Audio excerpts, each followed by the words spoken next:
जय Hind defence lovers. आज की टॉप हेडलाइंस कुछ इस प्रकार है। गुजरात एटीएस ने नाकाम किया भारत पर होने वाला एक बड़ा केमिकल अटैक। लद्दाख में विंटर की प्रिपरेशन कर रही है इंडियन आर्मी। चाइना विकसित कर रहा है इजेक्टेबल कॉकपिट सिस्टम्स। और भारतीय सेना ने कंडक्ट करी ब्रह्मशिरा एक्सरसाइज।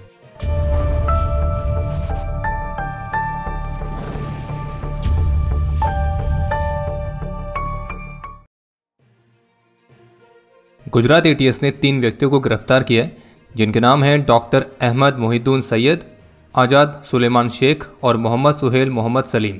और ऑफिशियल्स के मुताबिक ये तीनों ही भारत में वेपन्स और केमिकल्स की मदद से बड़े आतंकी हमले को अंजाम देने की योजना बना रहे थे। इनमें से जो डॉक्टर अहमद है वो हैदराबाद से है और बाकी के 2 उत्तर प्रदेश से हैं।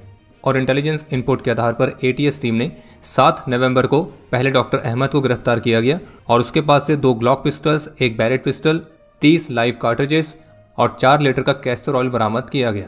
और जब इससे पूछताछ की गई तो इसने ही इस बात का खुलासा किया कि ये भारत में आतंकी गतिविधियों को अंजाम देने की योजना बना रहा था और इसने गांधीनगर डिस्ट्रिक्ट के आइसोलेटेड प्लेस से वेपन्स भी इकट्ठा किए थे।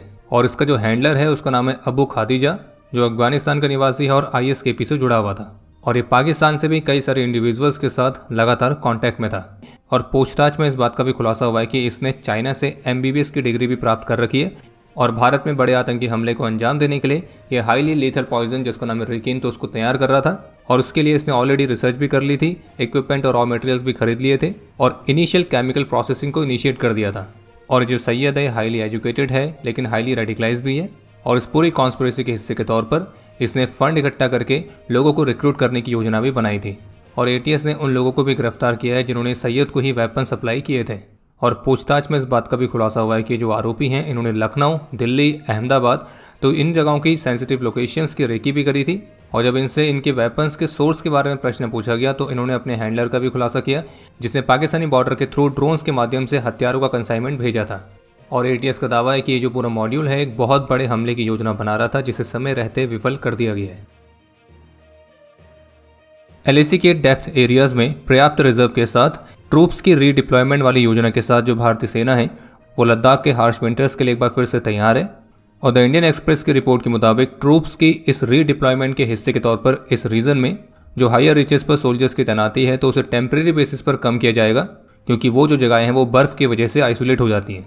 बाकी जो आर्मी है वो एलएसी के साथ के जो महत्वपूर्ण फीचर्स हैं तो वहाँ पे जियो टैगिंग के कार्य को भी कंप्लीट करने पर फोकस कर रही है और जो सर्विलियंस इंफ्रास्ट्रक्चर्स है तो उनको भी मजबूत किया जा रहा है। बाकी एलएसी के कई सारे फ्रिक्शन पॉइंट्स पर डिसंगेजमेंट तो हुआ है, लेकिन अभी भी लद्दाख रीजन में डीएस्केलेशन होना बाकी है। तो इसी वजह से पूर्व लद्दाख में आर्मी अभी भी हैविली डिप्लॉयड है और उसी सिमिलर स्ट्रेंथ के साथ एलएसी के पास चाइनीज ट्रूप्स की डिप्लॉयमेंट भी लगातार बनी हुई है। बाकी मीडिया रिपोर्ट में सोर्सेज के हवाले से क्लेम किया गया है कि एलएसी फिलहाल शांत है और इस वर्ष इस रीजन में कोई भी इंसिडेंट नहीं हुए हैं।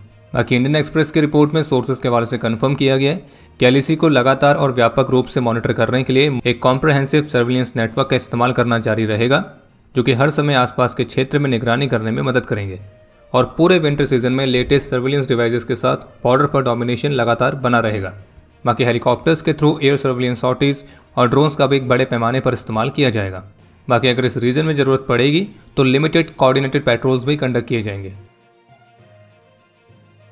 मीडिया रिपोर्ट्स के मुताबिक अब चाइना सुपरसोनिक एयरक्राफ्ट के लिए इजेक्टेबल कॉकपिट सिस्टम्स को विकसित करने पर काम कर रहा है, जो कि हाई स्पीड फ्लाइट के दौरान क्रू की सेफ्टी को इंप्रूव करने में मदद करेगी। और चाइना के इस इजेक्टेबल कॉकपिट सिस्टम को लेकर जो रिसर्च पेपर सामने आए हैं तो उन्हीं के हवाले से डिफेंस एनालिस्ट का मानना है कि रिसर्च ये सजेस्ट करती है कि चाइना का जो एक क्रू एस्केप सिस्टम है तो उसमें पूरा कॉकपिट मॉड्यूल ही इजेक्ट होगा।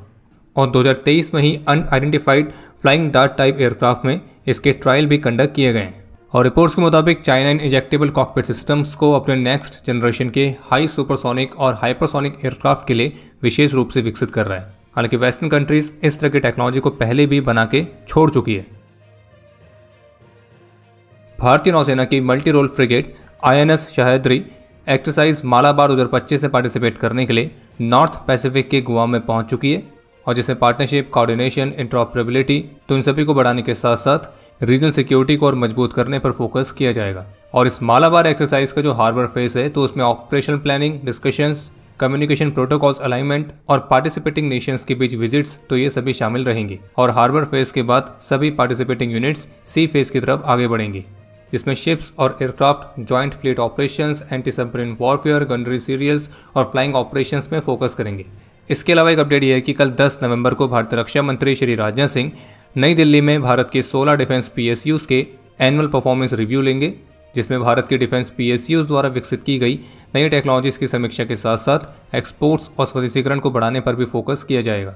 और इसी इवेंट के दौरान पिछले 10 वर्षों के D&D और R&D प्रोजेक्ट्स के कंपाइलेशन के साथ साथ अगले 5 वर्षों के प्लान्स भी रिलीज किए जाएंगे।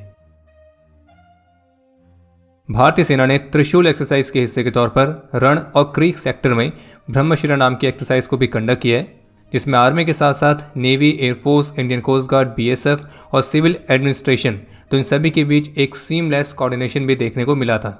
और इसी कोऑर्डिनेशन के साथ हवा, पानी, जमीन तीनों ही जगहों पर इंटीग्रेटेड कैपेबिलिटीज़ को वैलिडेट किया गया है। वहीं इसके अलावा आज 9 नवंबर को भारतीय वायुसेना के 93rd एनिवर्सरी सेलिब्रेशंस के हिस्से के तौर पर भारतीय वायुसेना ने गुवाहाटी के आसमान के ऊपर एक कमाल का फ्लाइंग डिस्प्ले शोकेस किया था, और जिसमें भारतीय वायुसेना के अलग अलग एयरक्राफ्ट जैसे कि Sukhoi Su-30 MKI, Rafale, Bharat का स्वदेशी तेजस, इनके अलावा Apache attack helicopters, C-295 aircraft, hawk aircraft, इन सभी ने कमाल की परफॉर्मेंस दी थी। और इससे संबंधित बिल्कुल HD क्वालिटी की वीडियोस भारतीय रक्षा मंत्रालय के ऑफिशियल X हैंडल में पोस्ट की गई हैं। बाकी इसके अलावा जम्मू कश्मीर में आतंकी सपोर्ट नेटवर्क को डिसमेंटल करने के लिए आज लगातार दूसरे दिन भी मेजर ऑपरेशंस जारी थे, और अभी तक इस प्रमुख ऑपरेशन के हिस्से के तौर पर जो मल्टीपल रेड्स पूरी वैली में कंडक्ट की गई हैं, तो उसमें अभी तक करीब 9 लोगों को डिटेन किया गया है, जिनमें एक महिला भी है। और JKNOP से लिंक रखने वाली करीब 30 से अधिक लोकेशंस पर भी सर्च कंडक्ट की गई हैं।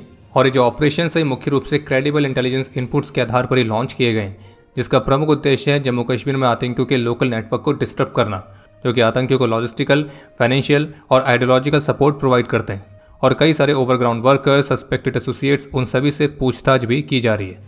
और अलग अलग सेंसिटिव एरियाज में जो कोऑर्डिनेट सर्च ऑपरेशन है ये एक साथ कंडक्ट किए गए हैं। और अब समय है आज के इतिहास का।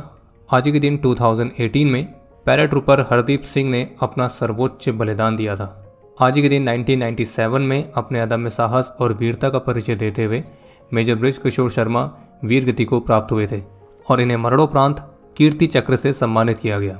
आज के दिन 1999 में जम्मू कश्मीर में ही अपने अदम्य साहस और वीरता का परिचय देते हुए कैप्टन गुरजिंदर सिंह सूरी, सिपाही मनोज कुमार, लांस नायक बीरेंद्र नाथ तिवारी और सिपाही बीरेंद्र कुमार ने अपना सर्वोच्च बलिदान दिया था। कैप्टन गुरजिंदर को मरणोपरांत महावीर चक्र से और सिपाही मनोज कुमार को मरणोपरांत वीर चक्र से भी सम्मानित किया गया। और आपके लिए आज का प्रश्न है कि निगमीकरण के बाद से ऑर्डिनेंस फैक्टर की कितनी नई एंटिटीज बनाई गई थी। और अब समय है आज के टॉप 3 कमेंट्स का, जो ये रहे आपकी स्क्रीन पर।